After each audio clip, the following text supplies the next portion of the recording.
Thanks for joining us for the final segment of Beyond Real Estate, and that is going to be the business bookend. Does that sound as cool on your end as it did on mine, Nick? It was on mine. Yeah. It sounded cool, Oh, yeah. though? Yeah. Oh, nice. Well, Talk like that on a regular basis. or I will shut this down. Uh, so yeah, today, this week, we're going to be talking about "To Sell is Human" by a Mr. and the manliest name of them all, Daniel Pink. Uh, just to give you a quick recap of the book, "To Sell is Human," Pink discusses just the myriad of skills that are necessary for selling effectively. So Pink also discusses the importance of building rapport with potential clients and understanding their needs and wants. He also talks about the importance of being able to negotiate and close deals, which shouldn't be a surprise to anyone. And then Pink discusses several tips and techniques that can be used to improve one's selling skills. So I don't want to go too deep into it. And Mr. Pink's lawyer contacting us that we divulged all the secrets, but it is a nice and quick read. He's very engaging with the way that he presents things. And there's a lot of story motif that he uses. So he doesn't just throw facts and figures at you. If you've read anything by Malcolm Gladwell, I think that you will definitely enjoy anything by Daniel Pink. I'm currently in the middle of When, which is one of his other books that we might get to at some point. But yeah, Nick, have you read "To Sell is Human"? Have not read that one yet, but I have read the one you're working on right now, his book of When. And that more recently, I'm actually currently listening to the audiobook of his, The Power of Regret. Okay, His newest release just came out last month. So nice. very familiar with him. And as you touched on, he's just an interesting author for sure. Oh yeah, Makes it very, like you said, very easy read. Uses stories to engage you and pull you in, and I think does a really good job of then being able to elaborate on the various topics that he does. So yeah, and he does so by still staying on point. You're not just like midway through the chapter and like, goodness, what the is this guy talking about? You're yeah, like, oh, okay, yeah, this all makes sense. So Nick, I'm gonna throw a few of the tips that Pink recommends, just a very quick glance at all these tips. And then just to get your reaction, and then I want to hear your reaction to them, and we can go from there. So um first one, don't take no for an answer, which sounds scary, but we'll get to that. Be persistent. Don't take rejection personally. Find a need and fill it. Know your product. Create a rapport with your customer. Use body language to your advantage. And make sure your offer is compelling. So, first thoughts on those, Nick? what you want my thoughts on each one by one, or No, just give me your overview. Give me your overall thought. Overall thoughts. Any of those that you just think complete BS, and any of those that you're like, that's amazing. Why am I not doing that now? no and no. Okay. But he also said, don't take no for an answer. So we won't leave it there. Not that they're reinventing anything, right? But again, the way he's able to present some of these topics, I think, is very interesting. But let's stick on the persistence piece, because I think that one's something that sticks with me personally. Because we all have adrenaline, we all have that feel good moment, that really brand new, fresh idea that we're like, yes, and I can do this with it, and that with it, and that with it. And then 2 weeks later, it's like, hey, you were telling me about that. And it's like, yeah, about that. So the idea of persistence, I think, is, again, not a revolutionary one, but one that's always stuck with me with regards to the line of work that I currently work in, but have worked in. I mean, just life experiences in general. So that's where my head goes with the necessity of it. Sure. And the importance of it. Well, then And let's also take this little bit. Let's go right to the title of it.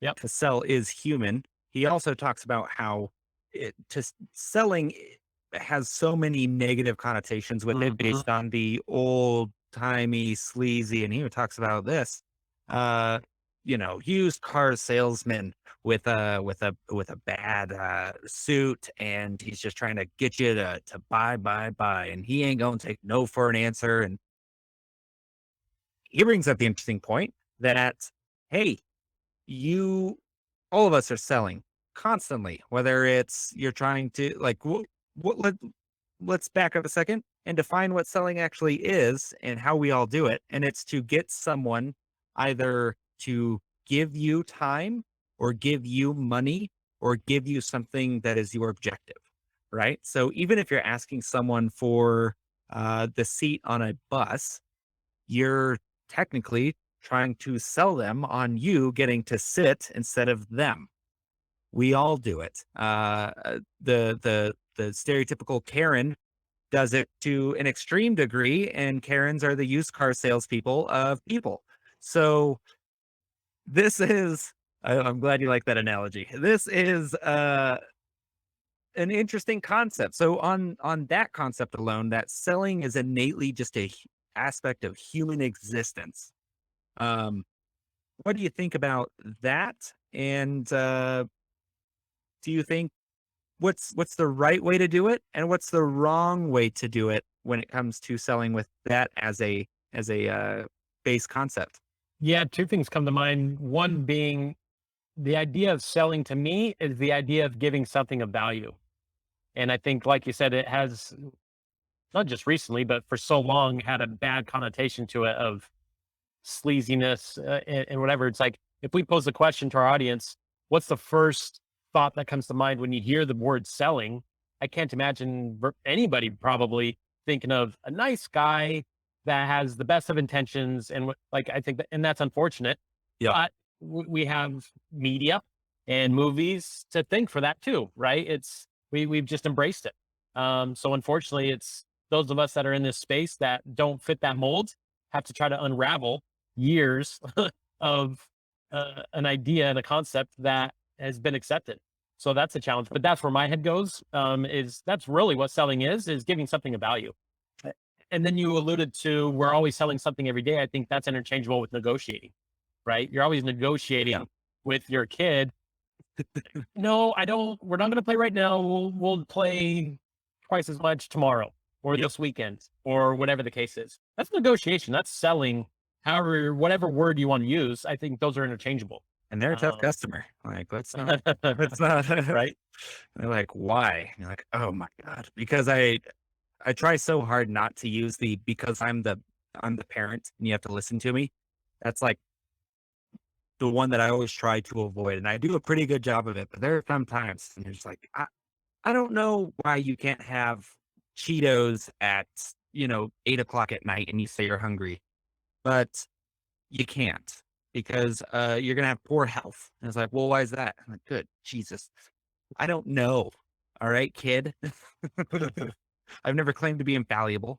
I've been pretty straightforward about that. So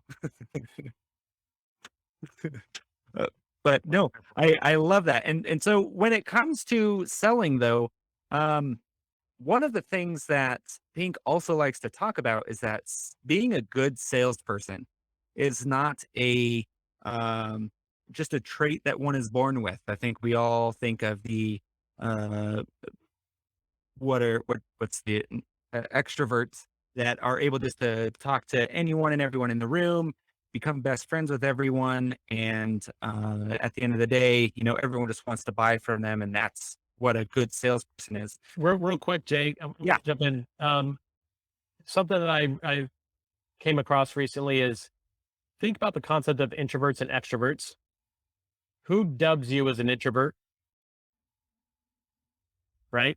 Same yeah, thing with extroverts. Like no doctor, right? And this is what I had heard recently. It's like no doctor's ever said we did a list of tests, Jalen. And by the way, you're an extrovert. And you're just like, oh, thank you for telling me.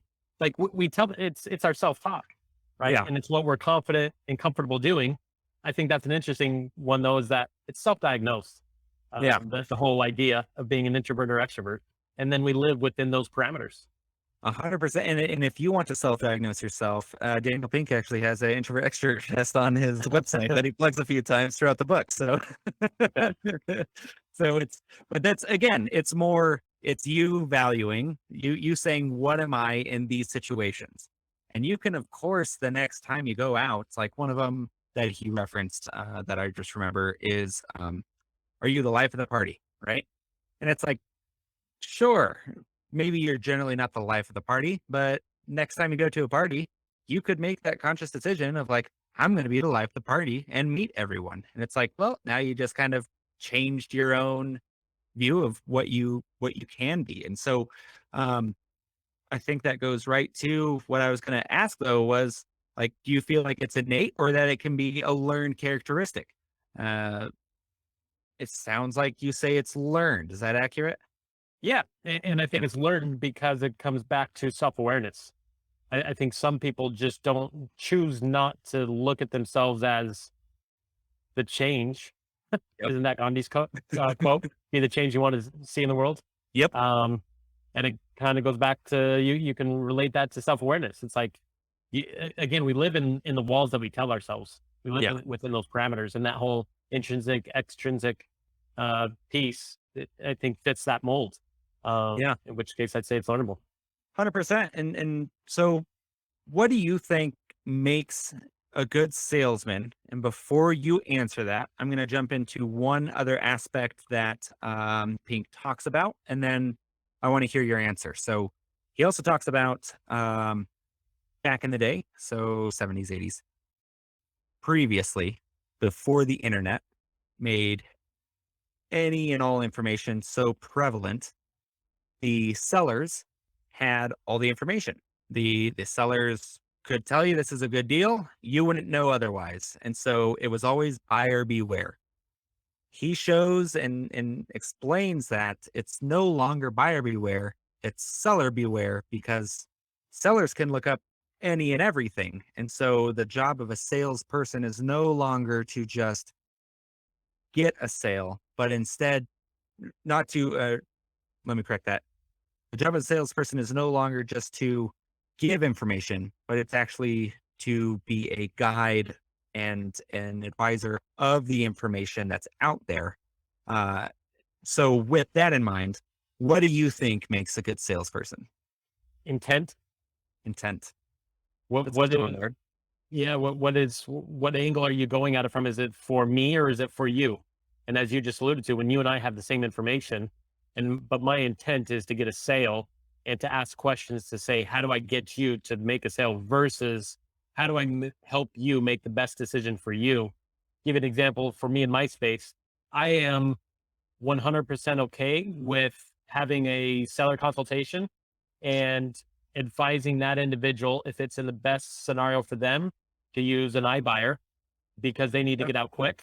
And maybe that's the best solution. And not to say that's the perfect option, but I think it's the right option for that person. And it goes back to intent. What is my intent to help somebody?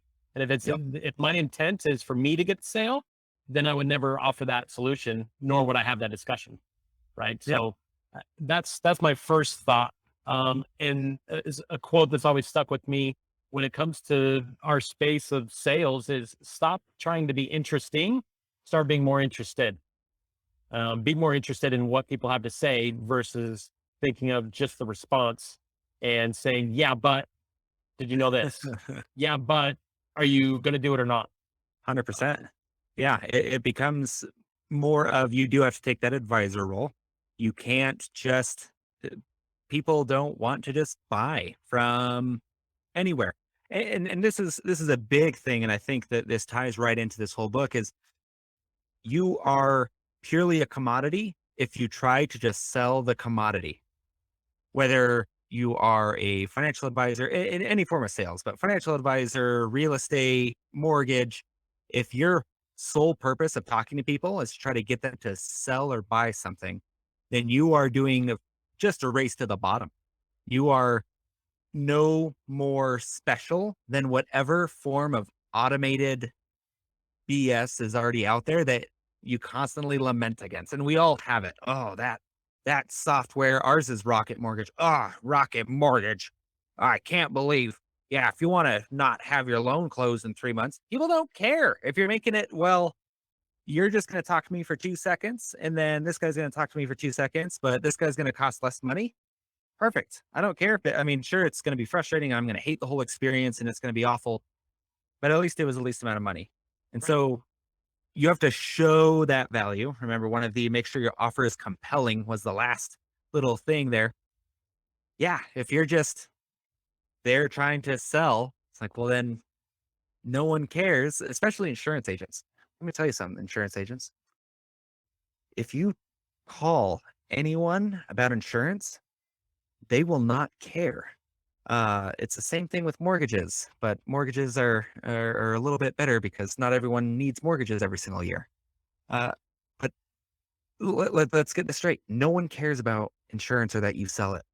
And if you make it your relationship with people purely about insurance, Geico or Liberty Mutual or whatever the last ad they saw in the last 10 seconds from the 10 other people that sell the exact same thing you do, and will lower their rates and will save them money, the person's going to go with that.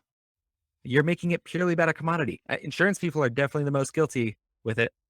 I don't know why. Um, Real estate agents, I think, are one of the best people when it comes to building just true personal relationships. Like it's like, oh, I'm everyone's friend.